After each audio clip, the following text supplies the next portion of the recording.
Fourth chapter में जाने से पहले हम थर्ड चैप्टर में हमने क्या सीखा, कोई बताना चाहेंगे आप में से? ये तीसरे चैप्टर का सूत्र है त्यागा ना। ट्री, त्याग, रंग्स ऑन योगा लैडर, एग्जाम्पली कर्म योगीज और एनिमी ऑफ सोल। त्याग में हमने समझा था कि अर्जुन भगवान से पूछ रहे थे, जब उनको दूसरा अध्याय में बहुत सारी चीजें बता दी तो उसमें थोड़ा सा अर्जुन को कंफ्यूजन हुआ। तो अर्जुन ने भगवान से स्पष्टीकरण करने की कोशिश किया कि कार्य करना है या त्यागना है ना। उन्होंने एक जगह सुना कि भगवान ने बोला कि घृणित कार्यों को हमें त्याग देना चाहिए। अर्जुन को लगा कि युद्ध भी जो है घृणित कार्य है, तो इसको हमें क्या करना चाहिए, त्याग देना चाहिए। तो फिर अर्जुन ने जो है भगवान से प्रश्न पूछा कि रिनंसिएशन और वर्क। तो फिर भगवान बताते हैं कि केवल त्याग करने से जो है कोई लाभ नहीं होगा, क्योंकि जब तक हृदय का शुद्धिकरण नहीं हो गया है तब तक आप कार्यों को नहीं त्याग सकते, तब तक आप संन्यास आश्रम में नहीं जा सकते। इसलिए पहले आप अपने आप को शुद्ध करो। कैसे शुद्ध करेंगे? कार्य करके ना, कर्मों को करके, कर्म योगा के माध्यम से।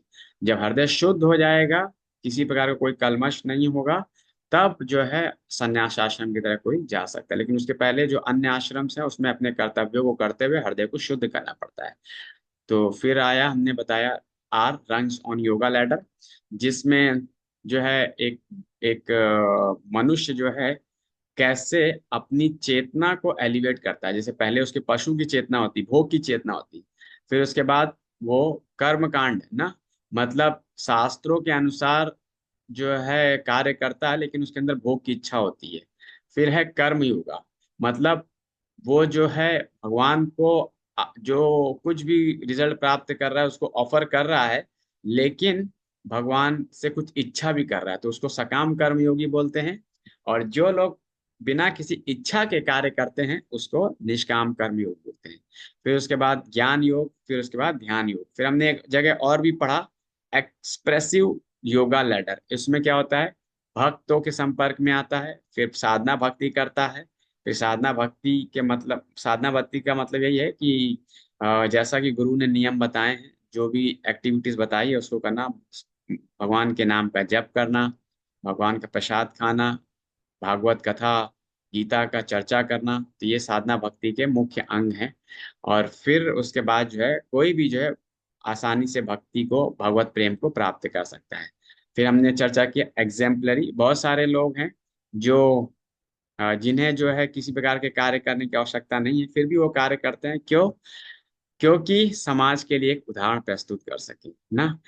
लीडर्स हमेशा जो है वो सब कुछ उसको पता है लेकिन फिर भी वो एक्ट करता है क्योंकि एक आदर्श प्रस्तुत कर सके। फिर उसके बाद कर्म योग करने में जो सबसे बड़ा शत्रु है वो है हमारा काम, हमारा लस्ट ना, जो कि हमारे इंद्रियों पे बैठता है, मन बुद्धि और इंद्रियों पे। और फिर जो है हमारे ज्ञान को ढक देता है। और फिर उसकी वजह से जो है हम आगे जो भक्ति के मार्ग में प्रोसेस नहीं कर सकते, आध्यात्मिक मार्ग में बहुत बड़ी बाधा है ये। तो फिर हमने एनिमी ऑफ सोल चर्चा किया। तो जब जो हमारा काम है ये जो है हमारे आध्यात्मिक जीवन के लिए बाधा है, तो अब हम कैसे ज्ञान के माध्यम से इस अ, जो शत्रु को हम खत्म कर सकते हैं, या मतलब उसको अपने मन बुद्धि और इंद्रियों को जो है उस शत्रुओं से मुक्त कर सकते हैं, तो उसके लिए जो है भगवान चौथे अध्याय में जो है गीता का ज्ञान देते हैं, मतलब ज्ञान योग के बारे में बताते हैं। तो आज हम चौथे अध्याय पे चर्चा करेंगे और इसका सूत्र क्या है, ईयर्स ना। इटर्नल और spiritual application education, A for accurate understanding, R for removal sins और एस फॉर सैक्रिफाइस। तो ये बहुत ही महत्वपूर्ण चैप्टर है, इसको हमें बहुत ही ध्यान पूर्वक समझना है, क्योंकि इस चैप्टर्स में मतलब भगवान ने ऐसे इम्पोर्टेंट तथ्य बताए हैं जो कि अभी तक चर्चा नहीं हुए। तो सबसे पहले जो भगवत गीता है भगवान ने अर्जुन को सुनाई थी 5,000 साल पहले। लेकिन अर्जुन से भी पहले भगवान ने भगवत गीता किसको सुनाई थी? सूर्य के देवता विवस्वान को। इमम विवस्वते योगा प्रोक्ता वाहन अहम अव्ययम विश्वान मन वे प्रभा मनुर इक्ष्वाकु अब्रवीत। तो आ, सबसे भगवान ने सबसे पहले जो ये भगवत गीता का ज्ञान था सूर्य के देवता व्यश्वान को दिया।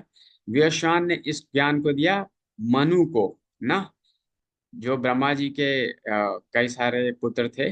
और फिर मनु ने जो है इसको दिया इक्ष्वाकु, जो कि धरती के इस पूरे पृथ्वी के जो थे क्षत्रिय राजा थे। तो इस प्रकार से जो भगवान है वो इस आध्यात्मिक ज्ञान को कैसे परंपरा के माध्यम से जो है ट्रांसफर करवा रहे हैं ना। पहले सूर्य के देवता को दिया, मनु को दिया, इक्ष्वाकु को दिया। तो ऐसी क्या जरूरत पड़ गई कि आज भगवान अर्जुन को वही ज्ञान दे रहे हैं ना।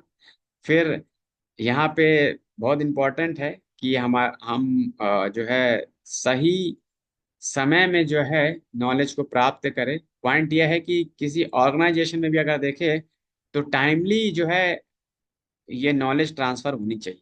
दूसरा ये है कि राइट कैंडिडेट को ये नॉलेज ट्रांसफर होनी चाहिए। एक्चुअली नॉलेज ट्रांसफर हो रही थी, जो कि राज ऋषि थे। पहले के लोग, पहले के जो राजा थे वो राजा नहीं थे, ऋषि भी थे, तो इसलिए उनको राज ऋषि बोलते हैं ना। तो जो ये नॉलेज ट्रांसफर हो रही थी परंपरा के माध्यम से, तो बीच में कुछ ऐसे लोग आए जिन्होंने, जो क्वालिफाइड नहीं थे, उन्होंने इसको पूरे ज्ञान को डिसमेंटल कर दिया।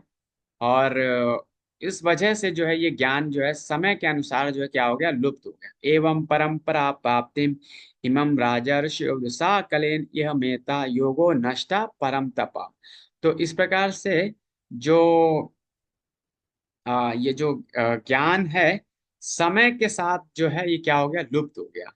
कई आज के जमाने में भी जो है हम देखते हैं, कई लोग जो है अपनी अलग अलग कमेंट्रीज देते हैं। वो कृष्ण को कृष्ण नहीं मानते हैं ना, और अपने भौतिक धरातल पे स्थिर होकर के उसकी कमेंट्रीज देते हैं। तो इस वजह से जो है जो उस तरह की कमेंट्रीज हैं उनकी कोई वैल्यू नहीं रह जाती है ना। तो इस प्रकार से भगवान ने देखा कि जब वो ज्ञान लुप्त हो गया है, तो फिर उन्होंने इस ज्ञान को फिर से इस धरती में अर्जुन के माध्यम से प्रकट किया। और अर्जुन को जो है वही भगवत गीता भगवान ने पुनः सुनाई। और हम सबका भी बहुत सौभाग्य है कि हमें भी जो है वही भगवत गीता जो है शिल प्रभुपाद जी के माध्यम से, गुरु परंपरा के माध्यम से जो गीता भगवान ने अर्जुन को सुनाई थी, वही गीता हमें एज इट इज प्राप्त हुई। अब आप में से कोई पूछ सकते हैं कि कैसे हम समझे कि ये वही गीता है जो भगवान ने अर्जुन को सुनाई थी। तो भगवान यहाँ पर जो है बताते हैं कि जो ये गीता है ये हमने किसको दी है, अपने भक्त को दी है। और परंपरा में जितने भी लोग हैं वो सब कौन है, भक्त हैं। तो अर्जुन के अनुगत हो करके उन सब ने उसी गीता के ज्ञान को अनुशीलन किया। और सबसे महत्वपूर्ण बात है कि हम उसके इफेक्ट को दे सकते हैं ना। तो जैसे कि ये भगवत गीता है, आप लोग को जान के बहुत हैरानी होगी कि पूरे विश्व में इस भगवत गीता के माध्यम से लाखों लोग जो है इस्कॉन मंदिर से जुड़े, और लाखों लोग जो है भगवान की भक्ति से जुड़े। तो हम इस इम्पैक्ट के माध्यम से हम ये समझ सकते हैं कि इस गीता का कितना महत्व है। वैसे पूरे विश्व में लगभग 800 से ज्यादा भगवत गीता के ऊपर कमेंट्रीज हैं, लेकिन वो सारी कमेंट्रीज ऐसी हैं जिससे किसी का जीवन और हृदय परिवर्तन नहीं होता है। ये प्रभुपाद जी की जो भगवत गीता है, इसने लाखों लोगों के जीवन को परिवर्तन किया, लाखों लोगों के जीवन में एक मतलब भगवान के प्रति भक्ति, सुख, समृद्धि, इन सब भावनाओं को विकसित किया है। तो इसलिए जो है ये जो गीता हम जिस पे चर्चा कर रहे हैं बहुत ही विशेष है ना। और ये एक प्रमाणिक भगवत गीता है। और मतलब बहुत सारे लोग हैं वो प्रमाणिक नहीं है, क्योंकि वो गुरु शिष्य परंपरा के अंतर्गत उन्होंने जो है कमेंट्रीज नहीं लिखी, कृष्ण की सुप्रीमेसी को एक्सेप्ट नहीं करते, वो भक्त नहीं है।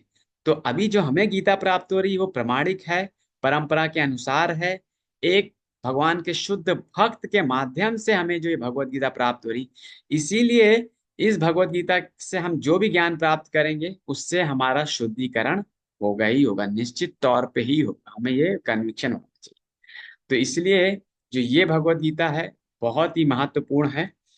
तो भगवान फिर अर्जुन को मतलब ये गीता देते हैं। बहुत इंपॉर्टेंट है कि एक राजा को राजऋषि होना और राजा को भगवत गीता के ज्ञान को जानना बहुत है, क्योंकि राजा क्या है, रोल मॉडल है।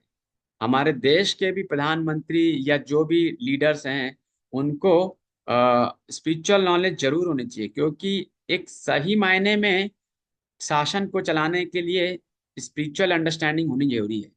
क्योंकि उस स्पिरिचुअल अंडरस्टैंडिंग से वो क्या कर सकता है, मतलब लोगों के कल्याण के, सही कल्याण के बारे में सोच सकता है। अगर वो उसको भौतिक अंडरस्टैंडिंग होगी तो वो केवल और केवल वो अपना उद्देश्य सर्व सिद्ध करेगा, मतलब अपने वोट बैंक के लिए ही वो कार्य करेगा।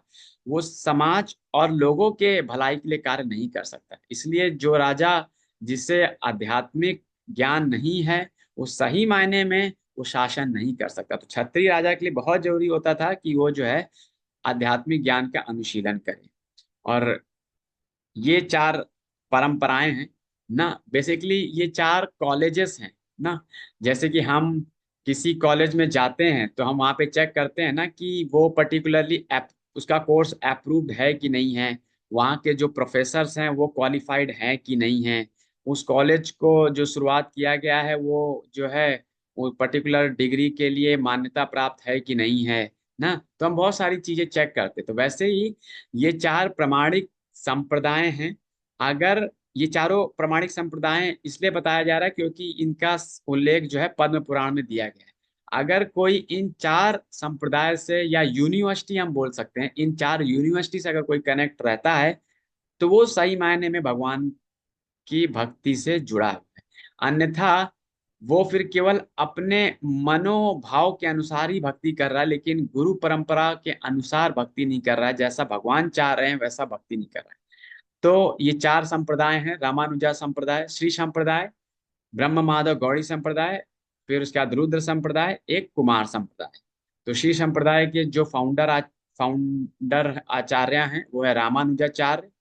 जो ब्रह्म माधव गौड़ी संप्रदाय है उसके फाउंडर मध्वाचार्य। फिर रुद्र संप्रदाय के विष्णु स्वामी। और फिर जो कुमार संप्रदाय हैं उनके हैं निम्बारकाचार्य। तो इस प्रकार से ये चार संप्रदाय हैं। अब हम किस संप्रदाय से जुड़े हुए हैं, हम जुड़े हुए हैं मध्वाचार्य जी के संप्रदाय से। ब्रह्म माधव गौड़ी संप्रदाय हमारे जो संप्रदाय के फर्स्ट आचार्य हैं वो है ब्रह्मा जी ना, फिर उसके बाद मध्वाचार्य, फिर चैतन्य महाप्रभु। तो इस तरह से कई सारे आचार्य हैं जो इनके गुरु परंपरा के माध्यम से हम जो है इस पूरी लाइन से जुड़े हुए हैं। और ये जो पूरी लाइन है बहुत प्रमाणिक है। और जो हमें मतलब जो है कनेक्शन प्राप्त हो रहा है वो प्रमाणिक गुरु परंपरा के माध्यम से हमें जो है भगवान से कनेक्शन प्राप्त हो रहा है।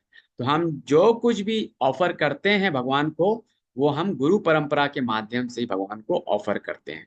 तो जैसे कि हम प्राइम मिनिस्टर को जो है डायरेक्टली अप्रोच नहीं कर सकते, परम भगवान को हम डायरेक्टली अप्रोच नहीं कर सकते, हम उनको जो है गुरु शिष्य परंपरा के माध्यम से, गुरु परंपरा के माध्यम से ही हम उनको अप्रोच कर सकते हैं। तो हमारे जो हम सब के जो मेन शिक्षा गुरु हैं वो है शिला प्रभुपाद। तो हम प्रभुपाद जी के माध्यम से जो है हम भगवान को कोई भी वस्तु ऑफर करते हैं। हम कुछ भी लेके आते हैं या भोजन बनाते हैं तो हम पहले प्रभुपाद जी का मंत्र उच्चारण करते हैं, फिर उसके बाद भगवान का मंत्र उच्चारण करते हैं। तो जिस तरह से हम पहले गुरु को ऑफर करते हैं, गुरु अपने गुरु को, अपने गुरु को, अपने गुरु को, इस तरह से जो है परंपरा के माध्यम से कुछ ऑफरिंग की जाती है ना। तो हम भगवान को भी अप्रोच करते हैं तो गुरु परंपरा के माध्यम से करते हैं। यही सिस्टम है एक्चुअली में। तो हम सब लोग बहुत सौभाग्यशाली हैं कि हम जो है श्रील प्रभुपाद जी के माध्यम से बिल्कुल सही परंपरा और प्रमाणिक परंपरा से हम जुड़े हुए हैं ना। और जो ज्ञान भगवान ने अर्जुन को दिया था वो एज इट इज ज्ञान हमें जो है गुरु शिष्य परंपरा के माध्यम से श्रील प्रभुपाद जी के माध्यम से हम सबको प्राप्त हो रहा है। तो हम सब बहुत सौभाग्यशाली हैं। फिर उसके बाद अर्जुन ने भगवान से मतलब भगवान ने अर्जुन को बताया कि क्योंकि आप मेरे भक्त हो, मेरे सखा हो ना, आप मतलब आपका मेरे पर पूरा विश्वास है, क्योंकि भक्त है तो विश्वास होगा। तो इसलिए जो है भगवान ने जो है बोला कि ये जो इतना गूढ़ रहस्य वाला ज्ञान है मैं आपको प्रदान कर रहा हूँ। अब अर्जुन के मन में एक डाउट आ गया। अर्जुन ने सोचा कि भगवान कह रहे हैं कि जो ये विवस्वान है, जिसको भगवान ने सबसे पहले लाखों वर्ष पूर्व ज्ञान दिया था, तो मैं कैसे मानूं कि भगवान ने उसको जो है लाखों वर्ष पूर्व ज्ञान दिया था। और क्योंकि भगवान तो अभी हम हमारे हमारे समकालीन ही है। तो अर्जुन के मन में ये प्रश्न है, हालांकि अर्जुन जानते हैं भगवान परम भगवान है ना, मतलब जो है कि वो सब कुछ जानते हैं। लेकिन फिर भी अर्जुन ने हम जैसे साधारण लोगों के लिए ये प्रश्न पूछा है, ताकि हमारे अंदर ये किसी प्रकार का जो है भ्रांति ना आए कि मतलब ये तो एक मनुष्य के रूप में है और ये तो अर्जुन के समकालीन है, ये कैसे लाखों वर्ष पूर्व जो है सूर्य के देवता को ज्ञान दे सकते। तो अब भगवान कहते हैं कि हे अर्जुन, हमारे और आपके बहुत जन्म हो चुके हैं, लेकिन मैं उन सब जन्मों को मुझे मुझे याद है, लेकिन आप जो है सबको क्या कर चुके हो, भूल चुके हो। देखिए यही अंतर है एक भगवान में और जीवात्मा में। जीवात्मा जैसे ही शरीर बदलता है, तो वैसे ही वो अपना पुराना जो रिकॉर्ड होता है, जो कर्म होता है, जो उसके पुराने शरीर होता है, सब कुछ भूल चुका होता है।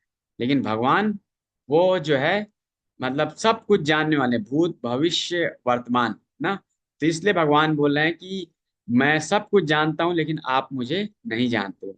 और फिर भगवान बोलते हैं अजो अपि सन वै आत्मा ना, कहते हैं कि मैं अजन्मा हूँ, भूतानि ईश्वरो अपि सन, मैं सारे जीवों के हृदय में हूँ, प्रकृतिम स्वाम अधिष्ठाया, मैं इस प्रकृति के तीन गुणों से परे हूँ ना, और संभवामी आत्माया, मैं अपनी योग माया से ही जो है क्या लेता हूँ, प्रकट होता हूँ। तो अब प्रश्न आता है अब कि भगवान मतलब जो है प्रकट होते हैं, तो उसके पहले ये हम देख लेते हैं कि कैसे जो है एक जीवात्मा में और भगवान में अंतर है। तो भगवान क्या है, एक शुद्ध जो है फ्लोर मार्बल है, लेकिन जीवात्मा क्या है, आर्टिफिशियल। आर्टिफिशियल का मतलब क्या है, चेंजेबल ना, जिसको चेंज किया जा सकता है। भगवान जो है पूर्ण रूप से जो है प्योर करेंसी है, लेकिन जीवात्मा क्या है, एक आर्टिफिशियल है, एक चेंजेबल है, फेक करेंसी है। तो इस प्रकार से भगवान और जीवात्मा में बहुत अंतर है ना। भगवान की बॉडी क्या है, सच्चिदानंद है ना, और हमारा जो बॉडी क्या है, हमेशा चेंजेबल है। और भगवान की आयु जो है कभी भी जो है घटती नहीं है ना, और ना ही बढ़ती है, वो हमेशा नव यौवन 16 साल के ही रहते हैं। लेकिन हम क्या है, समय के साथ क्या है, हम बूढ़े भी होते हैं, शरीर भी चेंज करते हैं। तो ये अंतर है एक जीवात्मा में बहुत। और जब भगवान ने जन्म लिया था, तो आप देख सकते हैं कि मतलब जब कारागार में थे वासुदेव देवकी, तो भगवान चतुर्भुज रूप में आए थे। क्या कोई जीवात्मा चतुर्भुज रूप में जन्म ले सकती है? नहीं। भगवान ने जो है पूरा अपना स्वरूप दिखाया है। और भगवान ने जो है वासुदेव से बात भी की। कैसा होता है कि कोई बच्चा जन्म लेता है, बात करने लगता है? नहीं ना। और फिर भगवान के शरीर में बहुत मतलब सुंदर सुंदर वस्त्र, वैजयंती माला, बहुत सुंदर सुंदर आभूषण। तो ये सारी चीजें थी। तो ये अंतर है एक जीवात्मा में और एक भगवान में। तो ये वही है, भगवान और जीवात्मा। जीवात्मा हमेशा भूल जाती है समय के साथ साथ, लेकिन भगवान चीजों को याद रखते हैं। फिर उसके बाद अब भगवान कहते हैं कि मैं जन्म तो लेता हूँ, प्रकट तो होता हूँ अपनी शक्ति से, लेकिन कब? ये बहुत ही फेमस श्लोक है, आप सब लोग पढ़ सकते हैं। यदा यदा ही धर्मस्य ग्लानिर्भवति भारत, अभ्युत्थानम् अधर्मस्य तदात्मानं सृजाम्यहम्। तो भगवान बोलते हैं कि जब जब धर्म की हानि होती है, तब तब मैं जो हूँ प्रकट होता हूँ। और फिर उसके बाद भगवान ये भी बोलते हैं कि आ, मतलब धर्म और अधर्म के लिए तो मैं प्रकट होता ही हूँ, लेकिन उससे भी बड़ा एक कारण है जिसकी वजह से मैं पर्सनली जो हूँ इस धराधाम पे आता हूँ। वो क्या है? परित्राणाय साधूनां विनाशाय च दुष्कृताम धर्म संस्थापनार्थाय संभवामि युगे युगे। तो भगवान यहाँ पे बता रहे हैं, यहाँ पे कैटेगराइजेशन किया है कि भगवान कब प्रकट होते हैं, जब धर्म की ग्लानि होती। कहाँ प्रकट होते हैं? वो हमेशा जो प्रकट होते हैं, हमेशा मतलब वो कहीं पे भी प्रकट हो सकते हैं, लेकिन हमेशा भक्तों के घर में प्रकट होते हैं। और उनका उद्देश्य क्या होता है? धर्म की स्थापना करने के लिए। साधुओं की रक्षा करने के लिए, ना दुष्टों का विनाश करने के लिए।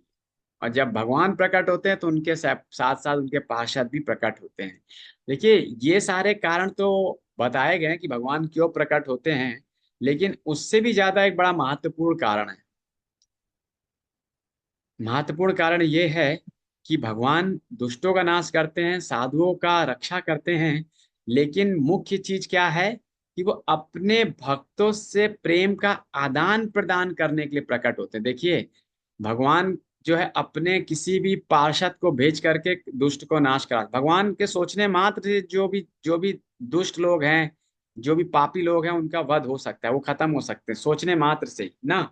और भगवान धर्म की स्थापना भी जो है अपने भक्तों के माध्यम से कर सकते हैं, लेकिन अपने भक्तों से आदान प्रदान करने के लिए उन्हें स्वयं ही आना पड़ता है।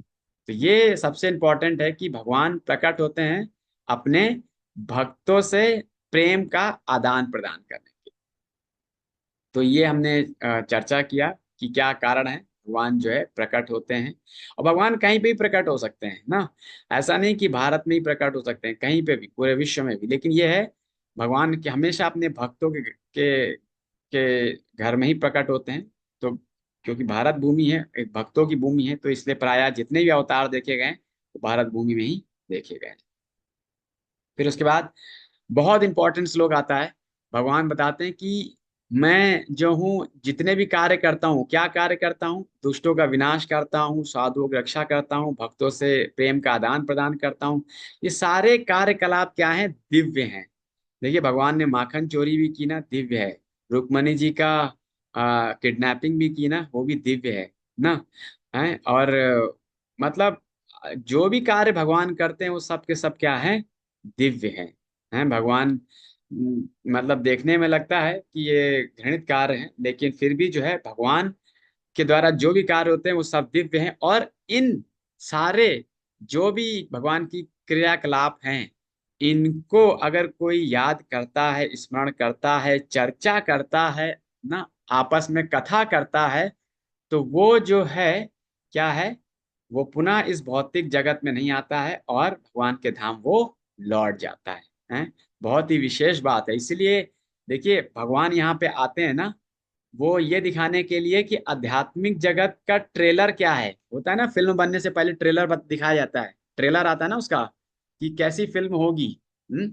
तो उसी प्रकार से जो है भगवान जो है बताते हैं आध्यात्मिक जगत कैसा है, कितना आनंद से भरा है। तो वो जो है यहाँ पर भगवान आके दिखाते हैं ना। फिर उसके बाद बताते हैं भगवान की कौन मुझे जान सकता है। वीतरागा भय क्रोधा मन्मया मामुपाशिता भावो जन्म तपसा तु पूता मद भाव आशिता। तो जो भी अटैचमेंट है, आसक्ति, भय और क्रोध से मुक्त है ना, मुक्त लोग हैं, वही जो है मेरे ऊपर पूरी तरह आश्रित हो सकते हैं। इस भौतिक जगत में हम हर कोई कहीं ना कहीं जो है किसी ना किसी से आसक्त है। उसके अंदर जो कुछ भी है उसको खोजने का भय है ना, हमेशा भय बना रहता है और हमेशा प्रकृति के तीन गुणों में रहता है। तो जो भी इन सब चीजों से मुक्त है ना, वही केवल भगवान को जान सकता है और कोई नहीं जान सकता। और लाखों लोग, कई सारे ज्ञानी ना, उन सब ने बहुत ही तपस्या से अपने आप को शुद्ध करके मुझे क्या किया है, प्राप्त किया है। तो इस प्रकार से ये सारे क्रियाकलाप हैं, चाहे वो रास लीला हो, चाहे किडनैपिंग हो, चाहे वो विश्व रूप दिखाने का हो ना, चाहे मतलब किसी भी तरह की भगवान के क्रियाकलाप है, वो सब दिव्य हैं, दिव्य धरातल पे, भौतिक धरातल पर नहीं है। तो हम सबको प्रयास करना चाहिए कि भगवान के विषय में चर्चा करें, भगवान के लीलाओं के बारे में पढ़ें, जाने, सुने ना। तो उससे क्या होगा, हमारी चेतना भी क्या हो जाएगी, आध्यात्मिक हो जाएगी। तो ये हमने चर्चा किया कि जब हम राग भय क्रोध से मुक्त हो जाएंगे, तब हम जो है भगवान को सही तरीके से जान पाएंगे। जो भौतिकवादी लोग हैं उनके लिए यही प्रॉब्लम है कि वो मतलब जो है भौतिक चीजों से बहुत ज्यादा अटैच हैं। तो जो भौतिक चीजों से अटैच है ना, और बहुत ज्यादा क्रोधी है, कामी है, ऐसे लोग जो है भगवान को नहीं समझ सकते। भगवान को समझने के लिए जो है उसको हर तरह से काम क्रोध लोभ मोह मद मत्सर इन सब चीजों से मुक्त होना पड़ेगा। फिर आता है ए, एक्यूरेट अंडरस्टैंडिंग। ये तीन बहुत ही महत्वपूर्ण प्रश्न हैं ना। देखिए बहुत सारे धर्म हैं, पंथ हैं ना, बहुत सारे योगा सिस्टम्स हैं, और बहुत सारे रियलाइजेशंस के पाथ हैं। तो भगवान यहाँ में क्लैरिफाई करेंगे कि क्या सारे पाथ एक ही उद्देश्य की तरफ के लिए हैं, पहला। दूसरा है कि हम देखते हैं कि बहुत सारे अलग अलग देवी देवता हैं, इतने सारे भगवानों की उपासना क्यों। फिर तीसरा हम जानेंगे कि जो ये कास्ट सिस्टम है ना, ब्राह्मण क्षत्रिय वैश्य शूद्र, क्या ये कास्ट सिस्टम ठीक है, हैं? किन्होंने इनको बनाया है, क्या इसका उद्देश्य है, तो हम इस पे चर्चा करें। तो यहाँ पर जो है, देखिए भगवान के भक्त जो हैं वो तो हमेशा भगवान के प्रति समर्पित रहते ही हैं, हर चीज के लिए भगवान पे निर्भर रहते हैं। लेकिन बहुत सारे अन्य लोग हैं जो भगवान को समर्पित नहीं होते हैं, भगवान पे निर्भर नहीं होते हैं ना। तो वो जो है अन्य देवी देवताओं पे निर्भर होते हैं ना, अन्य पूजा विधियों पे निर्भर होते हैं, अन्य योगा सिस्टम पे निर्भर होते हैं। तो हम इस पे चर्चा करेंगे कि क्या सब सेम है या अलग है। फिर यहाँ पे भगवान बताते हैं कि जितनी भी विधियां हैं ना, वो अल्टीमेटली मतलब क्या बोलते हैं, जैसे ज्ञान योग, ध्यान योग, कर्म योग, ये सारी विधियां हैं, बहुत सारे पंथ हैं ना। तो इन सब से जो है डायरेक्टली और इनडायरेक्टली क्या है, वो मेरे पाथ को ही फॉलो करता है ना। कोई जो है मतलब जैसे एक सरल से उदाहरण से अगर हम आपको समझाएं कि अगर एक एक घर में जैसे कि एक नई दुल्हन आई है, तो उसके उसका बच्चा भी है, उसका पति भी है, उसका सास भी है, और उसका जो है मतलब ब्रदर इन लॉ भी है। तो इन सबके साथ जो है मतलब उन सबके से मतलब सबके साथ उसका कनेक्शन है, लेकिन हर एक का डिग्री अलग अलग है ना। तो जिस जो जिस मात्रा में जो है मतलब उससे प्रेम करता है, वो उसी मात्रा में उसको रेसिप्रोकेट करता है। तो वैसे ही जो जिस मात्रा में भगवान के प्रति समर्पित होता है, भगवान भी जो है उसी मात्रा में उसको क्या करते हैं, रेसिप्रोकेट करते हैं, आदान प्रदान करते हैं। तो पॉइंट ये है कि जो है जितने भी मतलब योगा सिस्टम्स हैं, अल्टीमेटली जो है वो भगवान की तरफ ही वो डायरेक्ट होते हैं। तो इसलिए बहुत सारे देवी देवता हैं। तो अभी जो देवी देवताओं को भी जो फल मतलब मिलते हैं, मतलब जो देव देवता भी जो फल आगे प्रदान करते हैं अपने उपासकों को, वो भी वो भगवान से ही प्राप्त करते हैं। तो अभी हम इसको देखेंगे कि भगवान और देवी देवताओं में क्या अंतर है ना। लोग देवी देवताओं को क्यों उपासना करते हैं, क्योंकि क्या है कि देवी देवताओं की उपासना करने से बहुत ही जल्दी जो उनको क्या होता है, फल की प्राप्ति हो जाती है। लेकिन ये फल क्या है, टेम्परेरी है, क्योंकि देवी देवता भी क्या है, टेम्परेरी है, वो भी क्या है, भौतिक जगत में है ना। और वो हृदय का शुद्धिकरण नहीं देखते हैं, लेकिन क्या करते हैं, फल दे देते हैं। इससे क्या होता है कि समाज में डिस्टरबेंस भी आता है। जैसे कि हम देख रहे हैं भस्मासुर के केस में, तो भस्मासुर ने शिव जी से वरदान लिया, लेकिन उसका क्या इच्छा हुआ कि सबसे पहले मैं शिव जी के ऊपर हाथ रखूं और टेस्ट करूं कि ये जो है वरदान दिया है वो सही है कि नहीं। तो ये मानसिकता होती है। और जब कोई भगवान की उपासना करता है तो थोड़ा सा उसको कष्ट होता है, थोड़ा समय लगता है। क्यों समय लगता है, क्योंकि भगवान चाहते हैं पहले मेरे भक्त का हृदय शुद्ध हो जाए, फिर शुद्ध होने के बाद वो किसी तरह का कोई भी उसके अंदर जो है उसके अंदर गलत भावनाएं, वासनाएं, काम इच्छाएं नहीं रहेंगी। उसके अंदर जो भी भावनाएं होंगी वो मेरे लिए होंगी और मेरे भक्तों के लिए होंगी। तो इस प्रकार से जो देवी देवताओं की उपासना करता है, उसका मतलब उसका जो परिणाम होता है वो जो है बहुत थोड़े समय के लिए होता है। लेकिन जो भगवान की उपासना करता है, उसका जो परिणाम प्राप्त होता है वो परमानेंटली प्राप्त होता है। तो इस प्रकार से जो है हिरण्यकशिपु ने भी जो है ब्रह्मा जी की उपासना की। अल्टीमेटली उसको क्या वरदान चाहिए था, अमर होने का वरदान चाहिए था ना। तो इस प्रकार से देवी देवताओं की उपासना करके हमें शीघ्र लाभ तो प्राप्त होता है, लेकिन वो हमारे बंधन का कारण बनता है, वो हमारे हृदय को शुद्ध नहीं करता है ना। तो अल्टीमेटली उसमें हमारा क्या है, नुकसान है। तो इसलिए हमें क्या करना चाहिए, और वो देवी देवता भी जो फल प्राप्त करते हैं वो भगवान से ही प्राप्त करते हैं। तो हमें जो है क्या करना चाहिए, परम भगवान को ही जो को अप्रोच करना चाहिए। तो हमें देवी देवताओं को अप्रोच नहीं करना चाहिए। तो बहुत सारे ये देवी देवता हैं ना, आजकल लोग जो है इनकी उपासना करते हैं। लेकिन अगर हम सही मायने में समझें तो ये सारे देवी देवता क्या हैं, भगवान के अंग हैं। ये सब जो हैं भगवान के भक्त हैं। ये सब जो हैं भगवान के इस पूरे सृष्टि को चलाने में मदद करते हैं ना। जैसे एक प्राइम मिनिस्टर है, तो उसके पास बहुत सारी मिनिस्ट्री होते हैं, हर मिनिस्ट्री में एक एक मिनिस्टर होता है। तो सारे मिनिस्टर जो है उस मिनिस्ट्री के, प्राइम मिनिस्टर के एक अंग है। प्राइम मिनिस्टर के कार्यों को सफल बनाने के लिए वो मिनिस्टर जो है क्या करता है, प्रयास करता है। वैसे ही सारे देवी देवता भी जो भगवान के अंग हैं, उनको मतलब बिना प्राइम मिनिस्टर के सैंक्शन के जो है कोई मिनिस्टर किसी को कोई कार्य नहीं कर सकता, कोई फल नहीं दे सकता। वैसे ही भगवान के सैंक्शन के बिना कोई भी देवी देवता जो है किसी प्रकार का फल प्रदान नहीं कर सकते हैं।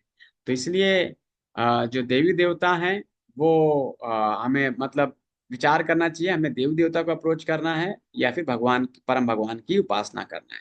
ये हमने चर्चा किया ना। और ये देखते हैं बहुत मतलब देवी देवताओं में भगवान में क्या अंतर है। भगवान परम भगवान है, देवी देवता बहुत सारे हैं, वो सब ऑर्डिनेट हैं ना। वो सब भगवान के द्वारा निर्धारित पोस्ट हैं जो देवी देवता है, ये हमने चर्चा किया अभी। फिर उसके बाद भगवान बताते हैं कि चातुर्वर्णम मया सिस्टम गुणा कर्म विभाग सा तस्य कर्तारम अपि माम विद्धि कर्तारम अव्ययम। अब कई लोग बोलते हैं ना कि ये ब्राह्मण क्षत्रिय वैश्य शूद्र ना, ये जाति प्रथा ठीक नहीं है।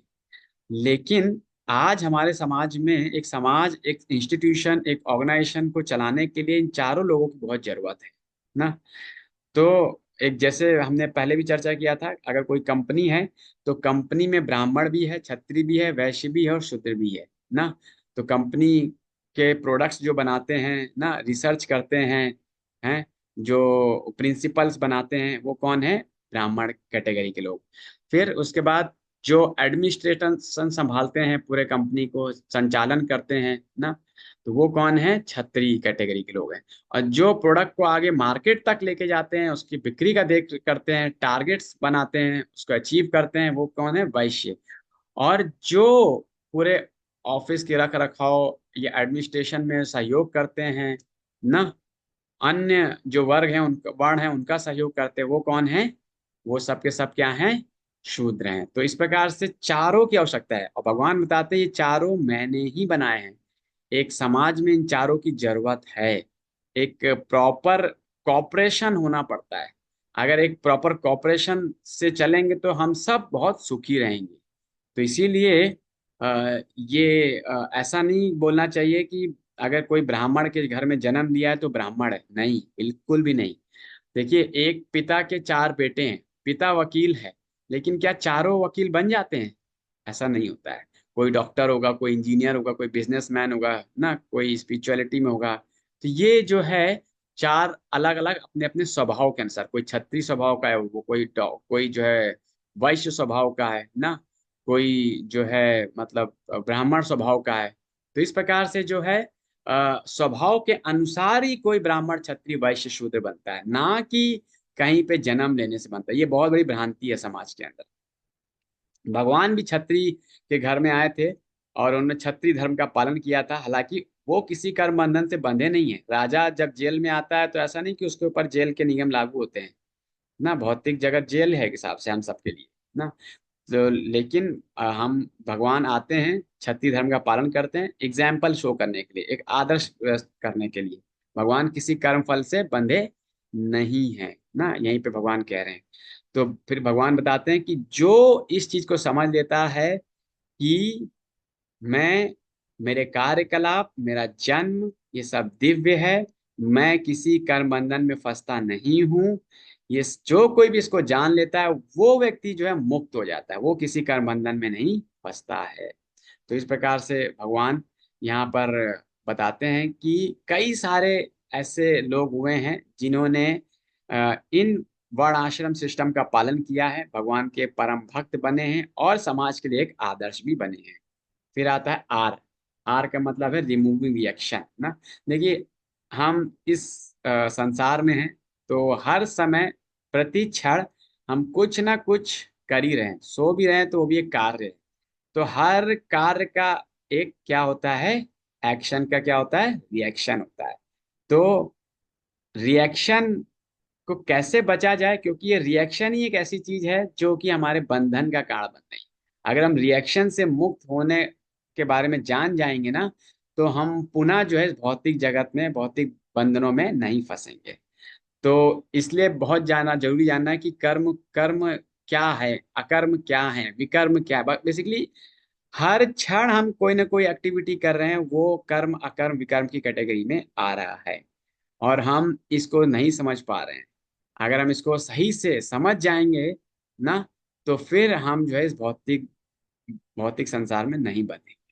तो कर्म क्या है, कर्म है वो वो एक्टिविटीज, वो एक्शन जो कि शास्त्रों के अनुसार है ना, लेकिन हम उनके फलों से अटैच्ड हैं ना, तो वो है कर्म। विकर्म क्या है, जो कि शास्त्रों के प्रतिकूल है, लोगों को कष्ट पहुंचाने वाले ना, वो क्या है, विकर्म। और अकर्म क्या है, वो कर्म जिसका कोई रिएक्शन नहीं है। देखिए, कर्म करेंगे शास्त्रों के अनुसार अटैच होकर के, उस पुण्य कार्य करेंगे, उसका रिएक्शन है। विकर्म पाप कार्य करेंगे, उसका भी रिएक्शन है। लेकिन अकर्म मतलब जिसका कोई रिएक्शन नहीं है, तो हम जब भगवान की सेवा करेंगे, भगवान की भक्ति करेंगे, तो इसका कोई रिएक्शन नहीं। तो अभी हम जैसे भगवत गीता सुन रहे हैं ना, तो ये एक प्रकार से भक्ति है, क्योंकि हम लोग भगवान के विषय में चर्चा कर रहे हैं, भगवत गीता पे चर्चा कर रहे हैं, तो इसका कोई रिएक्शन नहीं है। तो इसलिए जो है जो भी इसको समझ जाता है, वो भौतिक बंधन से मुक्त हो जाता है। और फिर बोलते हैं कि जो कोई भी अकर्म करता है, मतलब वो एक्शन करता है, फिर भी वो इन एक्शन है। क्यों? क्योंकि उसका कोई रिएक्शन नहीं है। ये समझ में आया आप लोग को?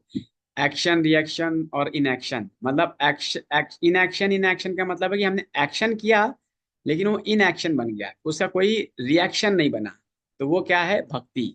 और फिर एक्शन इन एक्शन, मतलब कोई जब संन्यास आश्रम में होता है, वो कोई भौतिक कार्य नहीं करता है, भोग के कार्य नहीं करता है, इंद्रिय तृप्ति के भोग के, वो केवल केवल भगवान की भक्ति के कार्य करता है।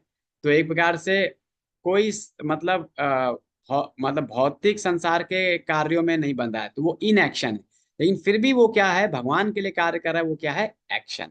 तो ये दो टर्म्स हैं, in action in action and action in action. फिर उसके बाद भगवान, जो हमने यहाँ पे चर्चा किया ना, कर्म अकर्म और विकर्म के बारे में, तो हम सबको जानना चाहिए कि ये हम कैसे अकर्म करें। तो हम जब बोनाफाइड गुरु के संपर्क में आते हैं, उनके बताए हुए मार्ग पे चलते हैं ना, उनके प्रतिनिधियों के बताए हुए मार्ग पे चलते हैं, तो फिर हम जो है अकर्म का पालन करते हैं, और फिर हम किसी प्रकार के भौतिक बंधनों में नहीं फंसते हैं। तो इसलिए बहुत जरूरी है हम कर्म अकर्म विकर्म को समझे, स्पेशली अकर्म का पालन करें किसी प्रमाणिक गुरु और उनके प्रतिनिधियों के अंतर्गत। महाजनों येन पथा गंता, मतलब बहुत सारे ऐसे महाजन हुए हैं, एग्जाम्पलरी लोग हुए हैं, जिन्होंने अकर्म का पाथ फॉलो किया है। तो हमें भी जो है उनके पद चिन्हों पे चलने का प्रयास करना है।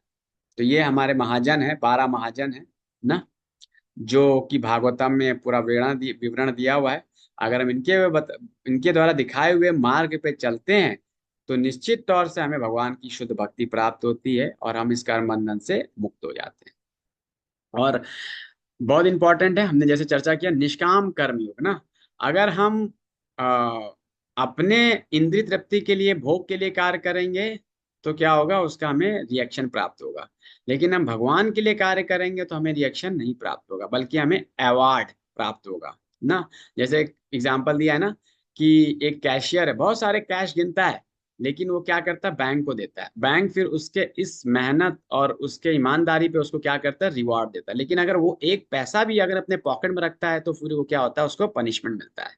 ऐसे ही सोल्जर है, जब उससे कमांडर ने बोला है शूट बॉर्डर पे ना, पक्षियों को मारो, तो वो फिर मारता है, तो हत्या लगता है कि मार रहा है, लेकिन वो अपने कमांडर ना के आदेश पे कर रहा है, तो उसको क्या मिलता है, परमवीर चक्र। लेकिन अगर वो अपने पड़ोसी से शत्रुता के वशीभूत होकर के उसकी हत्या करता है तो उसको क्या मिलता है? कैपिटल पनिशमेंट ना। वैसे ही हम देखते हैं अर्जुन और दुर्योधन। दुर्योधन जो है अपने राज्य, अपने भोग है ना, अपनी इंद्रिय तृप्ति के लिए युद्ध कर रहा था, लेकिन अर्जुन क्या है, भगवान के कहने पर जो है युद्ध कर रहा था। देखो दोनों ही युद्ध कर रहे हैं, एक कर्म बंधन में फंस रहा है, एक जो है भक्ति के मार्ग में कर्म बंधन में नहीं फंस रहा। तो हमें बहुत ही इंटेलिजेंटली इस चीज को समझना चाहिए, क्या करने से कर्म बंधन होगा, क्या करने से कर्म। और ये भी एक आर्ट है कि किस तरह से हम सारे कार्यों को करें और कर्म बंधन में ना फंसे। बात यह है कि हम कार्यों को करें लेकिन हम उसके फल को जो है भगवान को अर्पित करें, तो उससे हम कर्म बंधन में नहीं पड़ेंगे। उसको बोलते हैं निष्काम कर्म ना।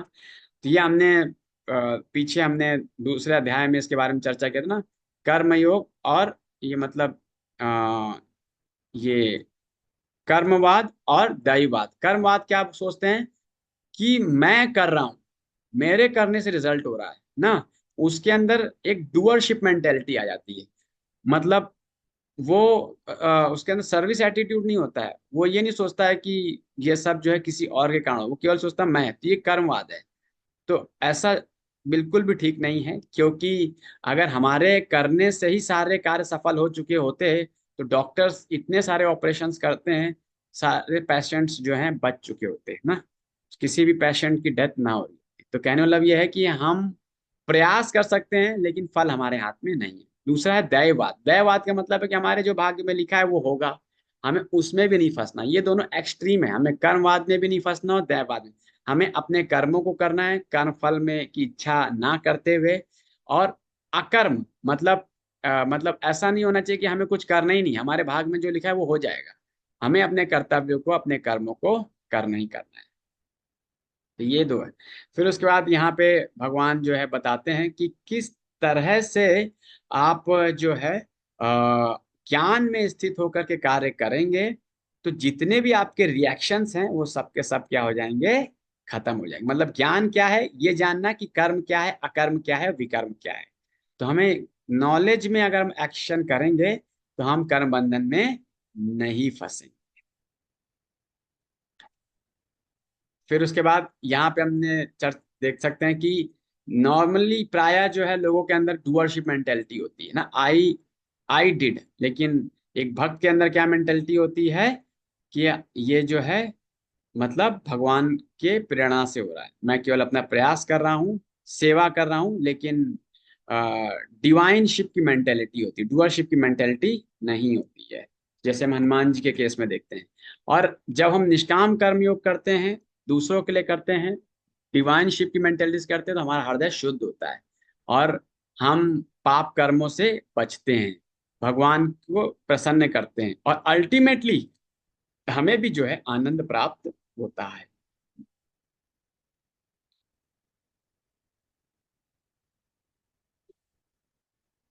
तो इस प्रकार से जो है अ, इस तरह से जो कोई निष्काम कर्म करता है, ज्ञान में स्थित होकर के कार्य करता है, तो वो धीरे धीरे जो है ब्रह्म रियलाइजेशन की स्टेज पे पहुंच जाता है।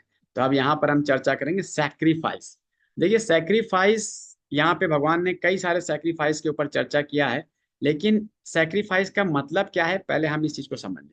सैक्रिफाइस का मतलब है कि हम कोई भी कार्य कर रहे हैं, उसका कोई भी परिणाम हमें प्राप्त हो रहा है या जो भी परिणाम हमें प्राप्त हो रहा है, रिजल्ट प्राप्त हो रहा है, तो हम उस रिजल्ट को कहीं ना कहीं तो ऑफर करते हैं ना।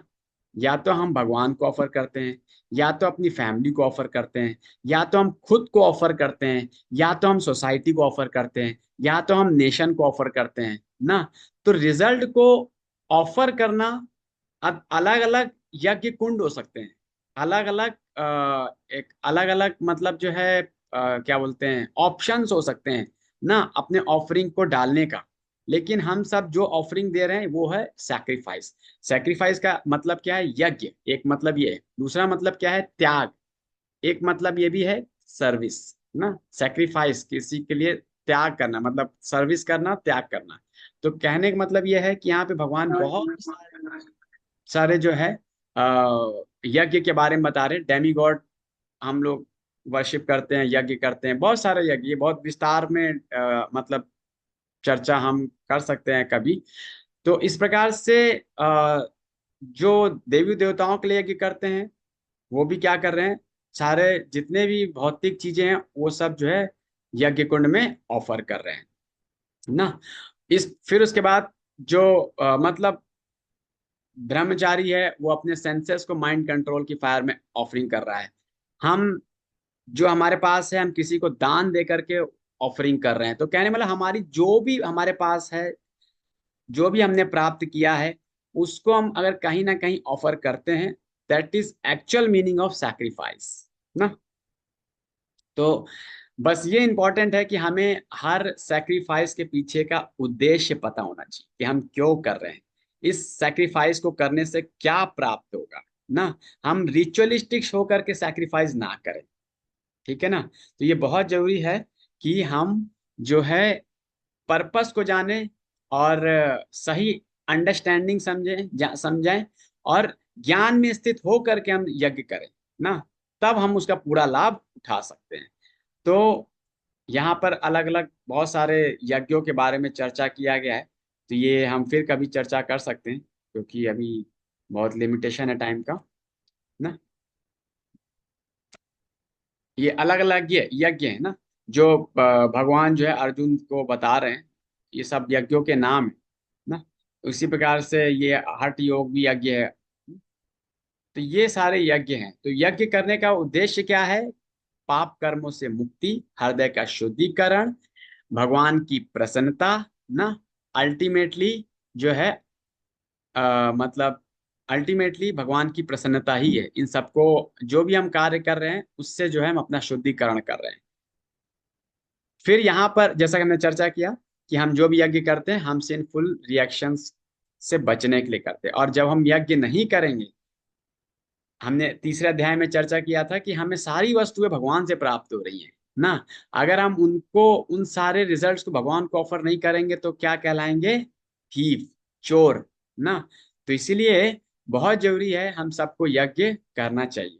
बस ज्ञान में स्थित हो करके यज्ञ करना, सही अंडरस्टैंडिंग के साथ यज्ञ करना। यज्ञ का एक ये मतलब नहीं है कि हमने बहुत बड़ा हवन कुंड बनाया, उसमें स्वाहा स्वाहा स्वाहा बहुत सारे मंत्रों का उच्चारण किया। वो मतलब एक एक काइंड ऑफ यज्ञ है, लेकिन एक्चुअल मीनिंग नहीं है। हालांकि उसमें भी देखेंगे जो मैंने आपको डेफिनेशन दी है, सारे हम जो भी पदार्थ इकट्ठा करते हैं हम उसमें भगवान यज्ञ पुरुष को क्या करते हैं, उसमें ऑफर करते हैं ना। तो वो एक प्रकार है। तो ये असली अंडरस्टैंडिंग है यज्ञ की एक्चुअली। फिर बहुत सारे के यज्ञ हैं जो हमने पीछे अभी चार देखे ना। अब बहुत इंपॉर्टेंट श्लोक है कि हम कोई भी यज्ञ कर रहे हैं हम ज्ञान में स्थित होकर यज्ञ करें। अब उस ज्ञान को कल्टीवेट करने के लिए हमें क्या करना पड़ेगा? सही प्रामाणिक गुरु को अप्रोच करना पड़ेगा। अगर हम प्रामाणिक गुरु को अप्रोच करेंगे, सही भाव से उनकी सेवा करेंगे, उनको समर्पित होंगे, फिर उनसे अगर हम कुछ प्रश्न पूछेंगे तो जो वो फिर जो है मतलब अपना जितना भी उनका आत्म साक्षात्कार का ज्ञान है वो क्या कर देते हैं, शिष्य को ट्रांसफर कर देते हैं। ये प्रोसेस है, हम सबको जानना चाहिए कैसे हम ज्ञान को प्राप्त कर सकते हैं एक प्रमाणिक गुरु से ना। हालांकि भौतिक संसार में भी या फिर कंपनी में भी लोग जो है किसी से ज्ञान प्राप्त करना है तो पहले हमें हम्बल बनना पड़ेगा, उसकी कुछ सेवा करनी पड़ती है ना। तब जाकर के कोई कोई जो है एक सॉफ्ट हार्ट के साथ जो है हमें कुछ बताता है, सिखाता है। लेकिन फिर भी आप देखो भौतिक जगत में लोग जो है बहुत ही इनसिक्योर होते हैं। उनको लगता है कि मैं इसको सारा ज्ञान नहीं दूंगा, सारा ज्ञान दे दूंगा तो फिर ये सीख के मुझसे भी ज्यादा एक्सेल कर जाएगा, मुझसे भी ज्यादा आगे बढ़ जाएगा ना। ये भौतिक लोगों की चेतना होती है। लेकिन आध्यात्मिक जगत में, आध्यात्मिक ज्ञान में ऐसी चेतना नहीं होती। गुरु क्या करते हैं, जो भी उनका रियलाइजेशन होता है वो एज इट इज जो है शिष्य को जो क्या कर देते हैं, वो ट्रांसफर करते हैं। लेकिन कंडीशन है कि शिष्य जो है पूर्ण रूप से समर्पित हो, है पूर्ण रूप से जो है गुरु की सेवा में लगा हो और प्रश्न पूछे। क्योंकि जब तक वो इच्छा नहीं करेगा, वो प्रश्न नहीं पूछेगा, तब तक गुरु जो है कैसे अपने शिष्य को जो है ज्ञान प्रदान करेंगे। तो सही मायने में हमें गुरु से प्रश्न पूछना चाहिए ना। आप मतलब asking question is the sign of intelligence. तो ये this is a very basic definition. तो इस प्रकार से हम सबको जो है गुरु शिष्य परम बोनाफाइड गुरु को पहले पहचानना चाहिए, और फिर उनको समर्पित करना चाहिए, फिर उनकी सेवा करनी चाहिए, और फिर उनसे प्रश्न पूछें। तभी हमारा भी आत्म साक्षात्कार होगा। सही जो ज्ञान है वो तभी हम समझ पाएंगे ना, बिना सेवा के हम ज्ञान को नहीं समझ पाएंगे ना। तो ये हमने पीछे चर्चा किया, ये भी हमने चर्चा किया पीछे, ये भी हमने डिस्कस किया ना, कि हमें प्रमाणिक गुरु को अप्रोच करना चाहिए, उनकी सेवा करनी चाहिए, हम्बल बनना चाहिए, ओबीडियंट बनना चाहिए, सब हमने चर्चा किया। हालांकि ये हमने ये भी भौतिक लोगों की क्या मानसिकता होती है ना, क्या उनकी टेंडेंसीज होती हैं, क्या उनका इनसिक्योरिटी होती है, हमने इस पे भी चर्चा किया ना। ये भी हम चर्चा कर चुके हैं। प्रणिपातेन परिप्रश्नेन सेव्या, ये भी हम चर्चा कर चुके हैं। तो ये अब आती है बात कि देखिए, जब गुरु ज्ञान प्रदान करते हैं ना, तब हमारे जितना भी मोह है ना, वो सब का सब खत्म हो जाता है ना। जितना भी हमारा संशय है वो सब का सब खत्म हो जाता है। जितने भी हमारे, जब गुरु के बताए हुए मार्ग पे चलते हैं तो हमारे सारे के सारे पाप और रिएक्शंस क्या हो जाते हैं, खत्म हो जाते हैं ना। बस जैसा गुरु बता रहे हैं हमें उसको, उस पाथ को फॉलो करना है, गुरु या गुरु के प्रतिनिधि ना। हमें पूर्ण श्रद्धा के साथ उसको पालन करना चाहिए। अगर हम उसको पालन करेंगे तो हम जो है मतलब किसी प्रकार का कोई भी संशय मोह ना या कोई भी भ्रम हमारे अंदर नहीं रह जाएगा, और हमारे अंदर ज्ञान प्रकाशित हो जाएगा ना। मतलब knowledge will be awaken in the heart.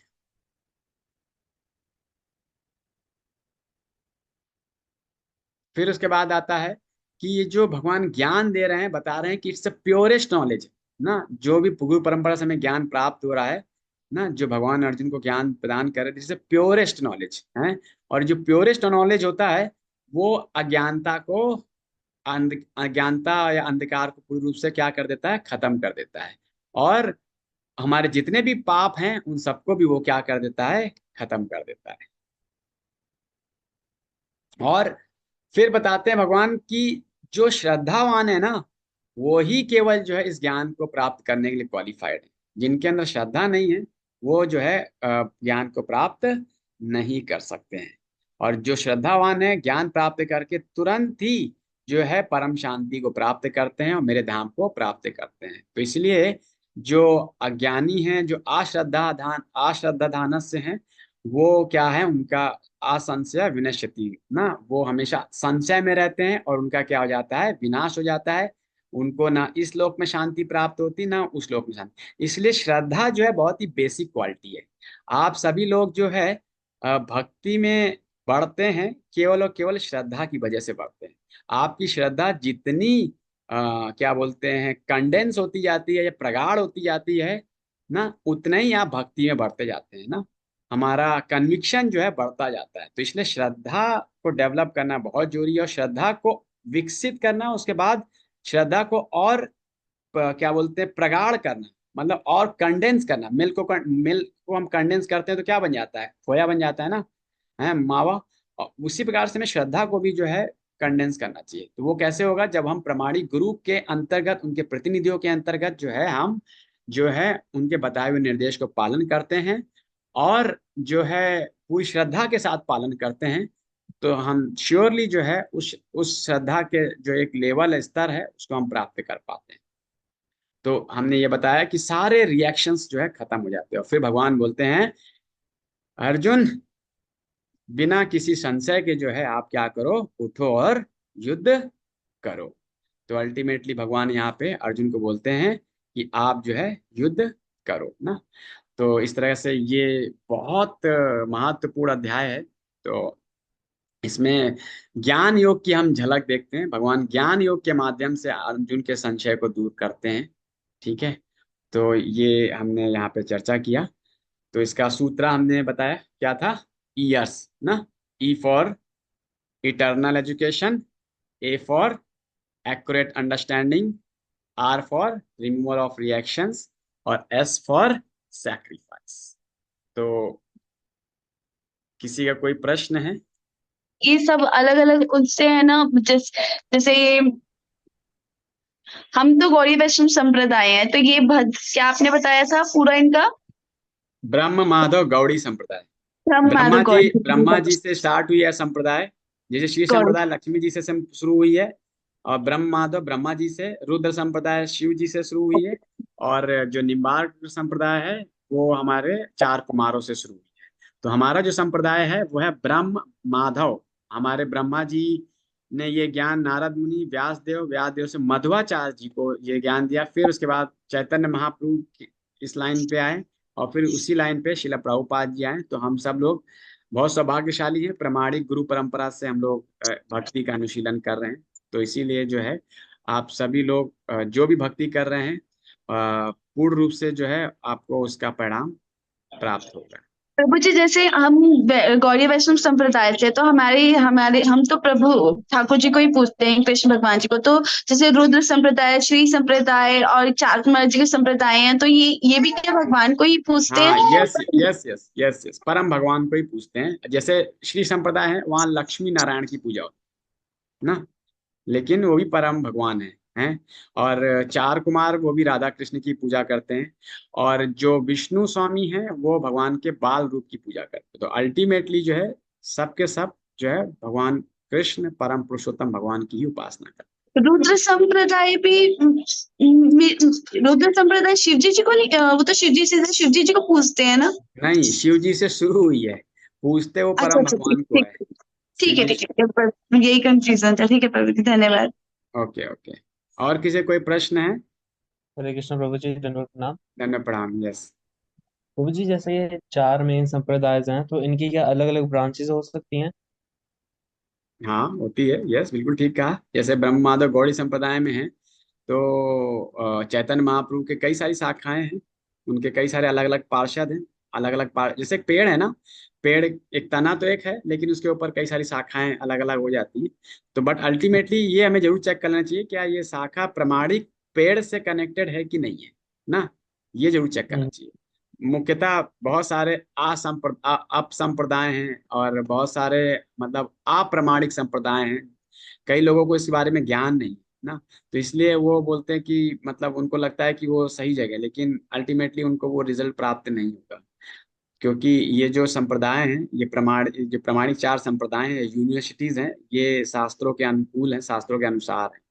तो ये कोई भी अगर भगवान की भक्ति से जुड़ता है या किसी गुरु को स्वीकार करता है, तो जरूर चेक कर ले क्या वो गुरु जो है इन चार में से किसी एक संप्रदाय से कनेक्टेड है, उनकी शाखा किसी एक तने या पेड़ से कनेक्टेड है कि नहीं।